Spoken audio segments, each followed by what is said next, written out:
It's time for Miles Morales to go on a date. He's recently gained a love interest in the granddaughter of the Vulture, but it seems like every time that they try to actually go on a date, something gets in the way. Be it Carnage coming by and fighting, or dealing with Rabble kidnapping his girlfriend. But after all of those adventures, and everything from his clone saga to fighting his uncle Aaron, traveling through time, eventually gaining new abilities, fighting Rabble, going against Carnage like I said, it's time for him and Tiana to finally get a proper night out.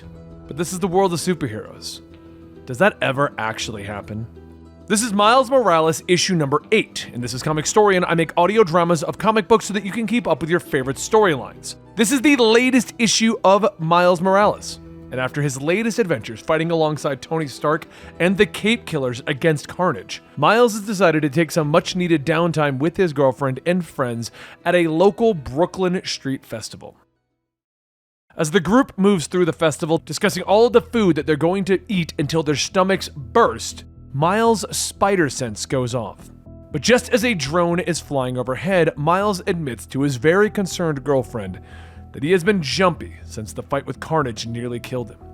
She tells him that he should speak with someone about his feelings, admitting that she herself has seen a therapist about everything recently, and it's really helped her. But the night continues and the group of friends are just having a great time, taking pictures in their superhero costumes and dancing to a local band.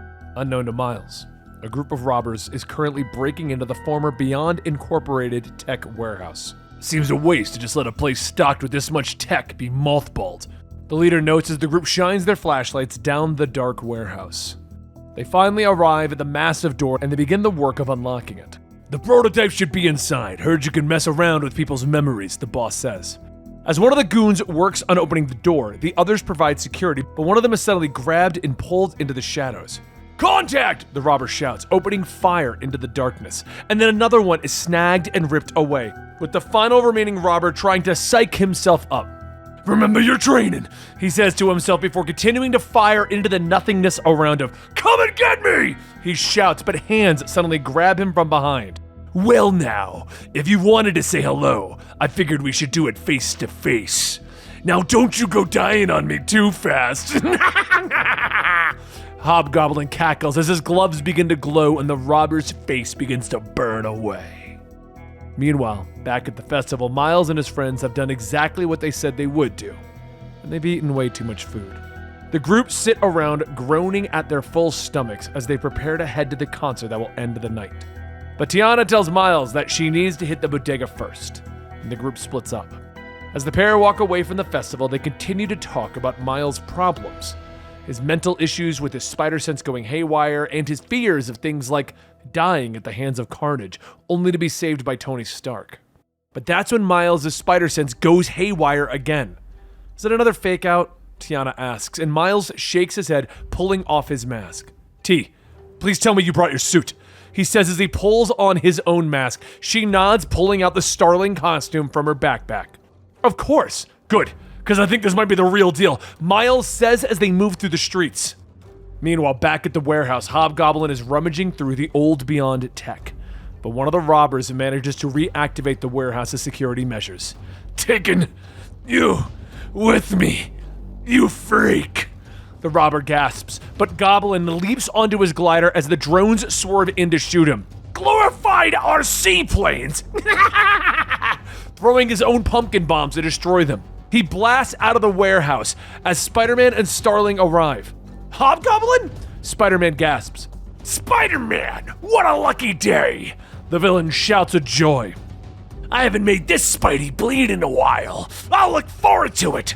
Hobgoblin shouts as he swoops in, launching into the fight. Spider-Man leaps out of the way, barely avoiding the attack, but Starling is there, slamming him into the wall.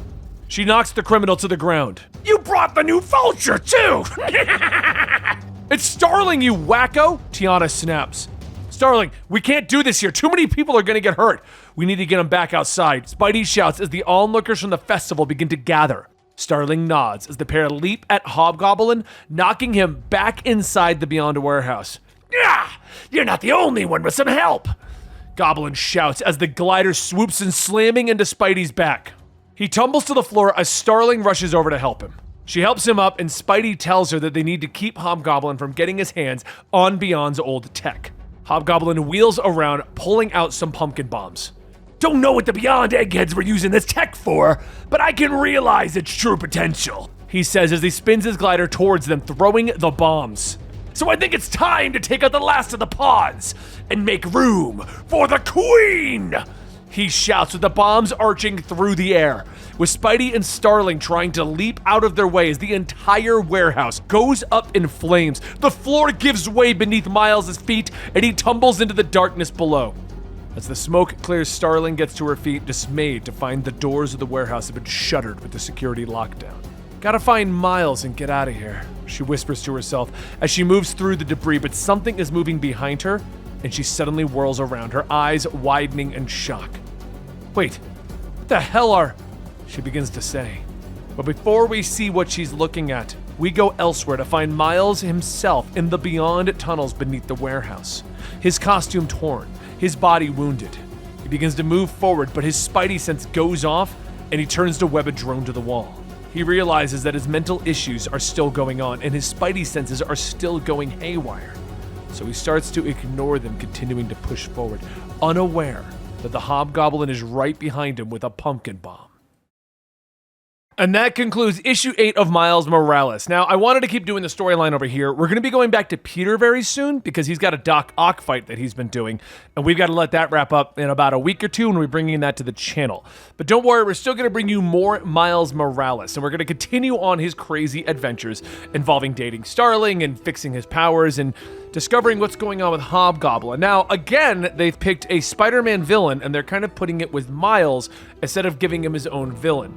At the beginning of this run, we started with Rabble, and then we had Carnage being a Peter Parker villain, and now we have Hobgoblin. So it seems like they're taking some of Peter's villains and just kind of splicing them in with Miles. What do you guys think about that? Because I really liked the idea of Rabble and giving Miles his own villains. But at the same time, there's something to be said about still seeing the old Spider-Man villains coming back to fight the new Spider-Man.